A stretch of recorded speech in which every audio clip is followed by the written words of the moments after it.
Part 3. At this point the friend came over, started shouting and insulting my sister and asking what was going on. Basically stalling. My mom soon came and eventually other people. At this point the wedding plan was bust. All my parents could do now is damage control, as everyone that learned about it was aghast. They'd try and pull it and screaming and berating them. The three naturally said it wasn't a secret and threw my husband under the bus. At this point my husband was summoned. When he came over he put on his best look of confusion and denied. To quote him, gaslight, gatekeep, girl boss, lol. He denied having ever agreed to something so ridiculous. When they insisted he did, he demanded proof, and of course, they couldn't produce any. All text exchanges they could produce were about normal wedding decisions. My sister was crying and apparently sat on the floor kicking her legs like a kid. My dad looked like he'd beat my husband, but security and other people held him back. Of course, they said they had no proof because my husband told them not to text. My husband laughed and said, "Wow, how convenient, huh?" Then again repeated, why would he ever agree to something so fucked up? Tore them a new one about being awful parents, then said he wasn't going to let their stupid plans and lying get in the way of his wedding, and went back to me. No one believed them. The venue had cameras, but they refused to show me the recording as that was only for security purposes. But some people filmed parts of it. Watching my parents and sister get ripped apart by any and everyone that came out to check the drama was delicious.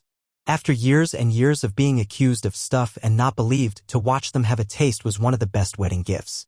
My mother was crying, my dad kept changing from purple to white, my sister was still on the floor crying and screaming. They kept insisting on that my husband was in on it.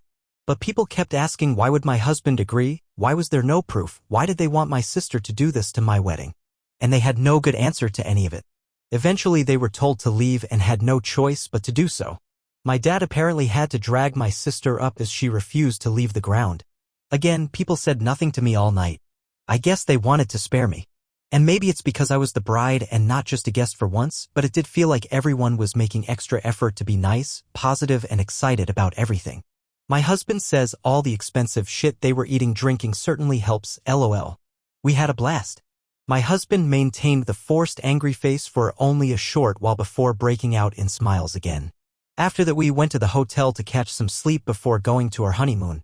Speaking of which, my parents did try to pay for our plane tickets, but we thought that was risky as they could try and cancel them or something, so we refused. Of course, since that whole thing the three have tried to contact me. I've refused calls because my husband insisted on keeping a paper trail.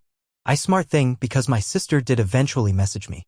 I won't repeat it as it was very unhinged and didn't make much sense, but the important part was that she blamed me for her humiliation, called my husband a two-faced snake that fooled them for months. He wants to print and put that on our wall, lol. And hoped, but was also certain it'd happen, that I'd get cheated on by him. She did also suggest he was cheating on me with her, actually. My husband took my phone, screenshot the call logs, screenshot my sister's message, screenshot some messages of my parents demanding I pick up the phone, and sent it all to my family group chat. And sent screenshots of messages to him where they called him names and threatened him, but he kept up the "you're delusional, I never agreed to anything" shtick and even threatened to sue them for defamation and harassment. He wrote a message in said group chat begging my family for help as I was now being harassed by them constantly. He begged family to help stop them from trying to ruin my honeymoon now that they had failed to ruin my wedding. Then finished neatly with a request that they don't share our locations to avoid my parents sending my sister over, and then claiming he had somehow agreed to pretend to fuck her in our honeymoon suite. LOL.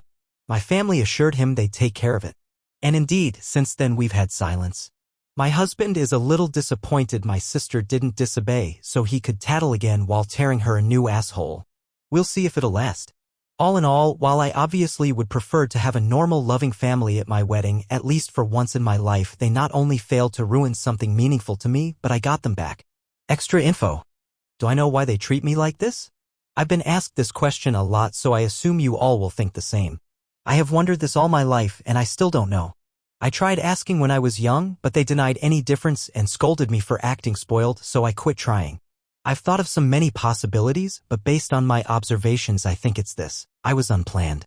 They took a while to have my sister, so she was not only wanted but also like a miracle child after so long. However, given our age differences quite small, I think they didn't expect it to have a kid so soon or easily, and didn't use adequate protection way too soon after my sister's birth. And maybe didn't notice my mom was pregnant until too late. So they were saddled with an unplanned baby while still dealing with a newborn.